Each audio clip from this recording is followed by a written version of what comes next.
A couple nights ago, the Proud Boys, a Western chauvinist fraternity, was holding an impromptu meetup at a bar called the Griffin in Los Angeles. Eventually, some activists found out, rallied some of their friends, showed up, started chanting, arguing with bar staff. Eventually, an altercation broke out, police got called, and both groups were asked to leave.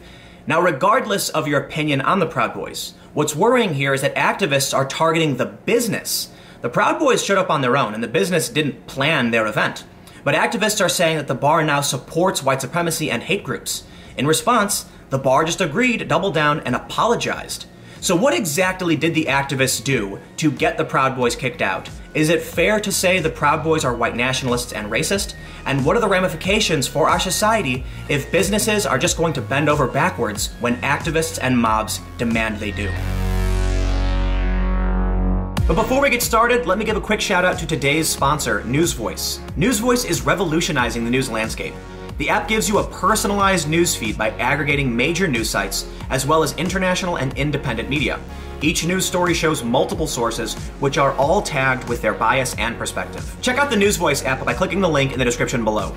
It's available on Google Play and iTunes, and it's totally free. There's a famous quote: "Be the change you want to see in the world." And this is an app that allows the community to weigh in and have their voice heard. So if you want to see the change, it's time to step up and be the change. The story from LA Taco. Proud Boys gathering at Atwater Bar, the Griffin, draws protest, police, possible MAGA mom, no arrests. Los Angeles police were called to an altercation at a neighborhood bar in Atwater Village on Sunday that stemmed from a gathering of members or supporters of a known hate group. Proud Boys, a self-described Western chauvinist men's club that the Southern Poverty Law Center has labeled a hate group, were patronizing the Griffin on Los Feliz Boulevard on Saturday when word began spreading of the group's presence. Local activists, including members of LA Democratic Socialists of America and a new group calling itself Defend Northeast Los Angeles, say they were alerted via text and called on supporters to go to the Griffin as part of an impromptu protest to confront the Proud Boys who were inside. Josh Androsky, a member of the LA Democratic Socialists of America, was part of the group that confronted Proud Boys supporters at the Griffin. "Nazis need to know they're not welcome here, and they're not allowed to have fun here," Androsky told LA Taco in an interview.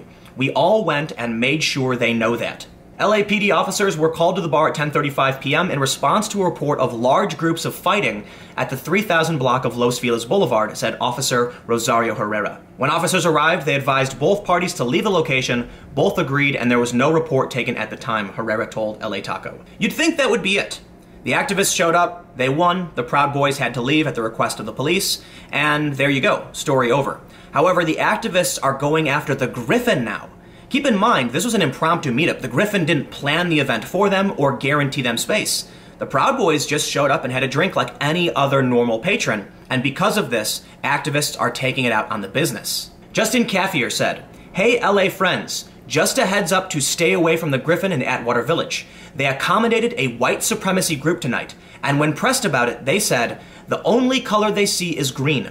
Let's make sure they don't see much of that color anymore." And interestingly, according to a video from LA Taco, a bar employee who is arguing with activists says, "Why do they have black guys and Mexican guys with them?" It would seem that these people were accusing the Proud Boys of being neo-Nazis or white supremacists, and the bar employee was confused as to why a group with mixed races would be white supremacist. But ultimately, the bar employee said, "Why am I defending them?" Why am I defending this?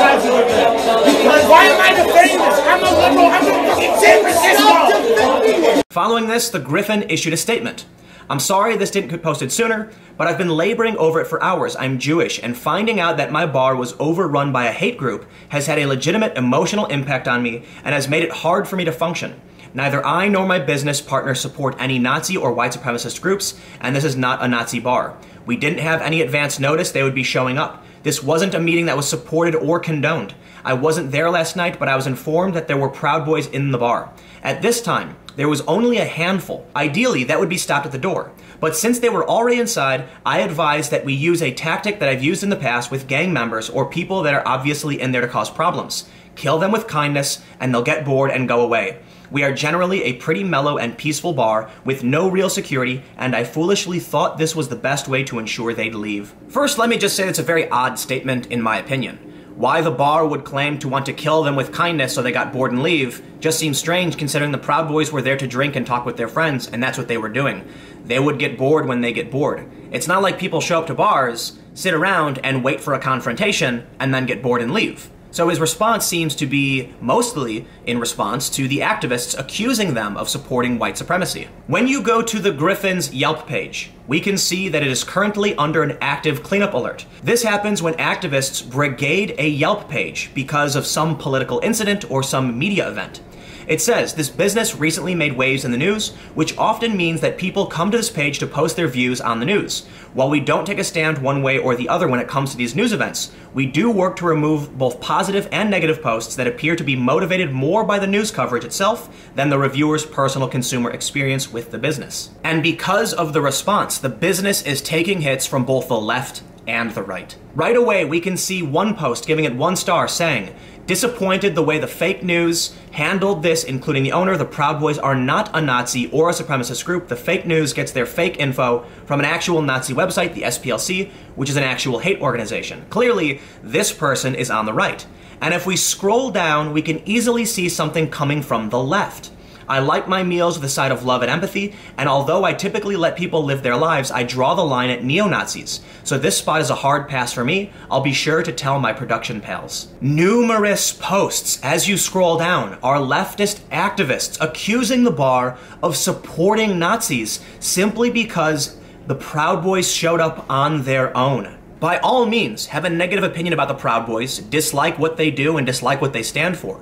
But it's particularly alarming when activists will target the business because patrons showed up unannounced. And even a statement from the Griffin denouncing the Proud Boys, associating them with hate groups and neo-Nazis, is not enough to stop the backlash. Following this, the Griffin posted this message. The Griffin is closed for the evening of July 15th. Moving forward, the Griffin will post no tolerance signs at the entrance and our staff will screen entering patrons accordingly. No person with any affiliation to any hate group will be allowed on the premises. No sexism, no racism, no ableism, no ageism, no homophobia, no fatphobia, no transphobia, no hatefulness. Now, in my opinion, activists should not be targeting a business who served random patrons who showed up wearing Trump hats. But unfortunately, the business sided with the activists, and now they're getting attacked from both sides. It really seems like there's no way to win for the Griffin. They're just going to reap the benefits of current American politics. But the question remains as to whether or not the Proud Boys are a racist group. Are they really associated with neo-Nazis? Well, they have had their connections in the past. But looking at a story about Charlottesville, we see this quote from Gavin McInnes. The unfortunate position that Charlottesville puts us in is now, it would seem, as if we're speaking on behalf of Alex Fields Jr., who allegedly murdered a woman. He explained that afternoon over the phone from New York. We're now his ambassadors, and we're fighting these anti-fascist kids, physically fighting on behalf of white nationalists who purposefully threw dynamite into a wasp's nest, and that's not my cause. I don't want to fight on their behalf. McInnes has been spending a lot of time like this lately trying to ensure he isn't yoked to other yokels. He had formally disavowed the Charlottesville rally back in June, but critics noted that chief organizer Jason Kessler had once been a member of the Proud Boys. McInnes said he kicked Kessler out once his racist politics became apparent. And from the New York Times, unwilling to be associated with explicit neo-Nazis, some of those invited to the Charlottesville event did not even bother showing up. Among them was Gavin McInnes, the founder of the Proud Boys, a conservative fraternal organization of self-described Western chauvinists that has engaged in several battles with the left in recent months. Well before the gathering in Charlottesville, Mr. McInnes had planned to hold a free speech rally in Boston on Saturday, but it remained unclear whether it would take place after a civil rights group on Monday asked the city's mayor, Martin J. Walsh, to revoke the rally's permit. Mr. McInnes, in an unusual move, said he hoped the event would be canceled. It's a lose-lose situation, he explained. If we have a permit and we don't go, it would show that Antifa, or anti-fascists, can shut us down whenever they want. But if we do go, it will look like we're fighting for Nazis we don't like. The Proud Boys are often associated with the alt-right, but in the past they have denounced the alt-right and said that anyone who holds those views isn't welcome in the Proud Boys. Now they're typically referred to as far-right. But the question remains, are the Proud Boys racist? And I think it's fair to say that there are probably many people associated with the Proud Boys who are in fact racist. But at an organizational level, they have denounced racism, they have denounced the alt-right, and as you heard from those other statements, attempted to distance themselves from the events of Charlottesville and other neo-Nazi groups. But rest assured, because they're associated with the right, they're going to be called white nationalists, they're going to be called white supremacists. As we saw in the video earlier, The Proud Boys at the Griffin had black members and Mexican members with them. And there are a lot of stories about non-white Proud Boys and the issues they face when they're called racist or white supremacists. And it's also important to point out that the left also has its fair share of racists as well. A video was recently going viral among the right of left-wing activists protesting ICE in Portland screaming effing N-word at police over and over again. And for obvious reasons, I can't play the video. YouTube will probably give me a strike of some sort, so there's no point in playing it if I'm going to censor it. But you can Google this and see that this video is legitimate. It's being passed around all over Twitter. Simply because a handful of activists in Portland were yelling racist things doesn't mean I'm going to accuse Antifa of all being racist, though many of them are. And the same can be said for the Proud Boys. At a surface level, they're going to say they're not racist, they don't believe in it, and that racists aren't allowed, and they have many people of varying ethnicities within their group, but it's fair to say that some of them probably are racist. No matter what your opinion on any of these groups are, it's worrisome when activists target businesses simply for doing what a business does, allowing people to come in and have drinks. And unfortunately, it seems the Griffin has sided with the activists, which is only going to result in ongoing damage to their brand and reputation because they took a side. Unfortunately, they took a side that won't support them, because even after denouncing the Proud Boys, the left is still attacking them online, still refusing to shop there, and the tweet about them hosting white supremacists is still going viral, with 18,930 retweets as of today. So let me know what you think in the comments below. What is going to happen if our society continues on a path where businesses refuse to serve people, take political sides, and a mob will come to a random business, destroy their reputation simply for serving random people who showed up? Comment below, let me know what you think. We'll keep the conversation going. You can follow me on Twitter at TimCast. Stay tuned to new videos every day at 4 p.m. I'll have some videos up on my second channel today. Thank you all so much for watching, and I will see you all tomorrow.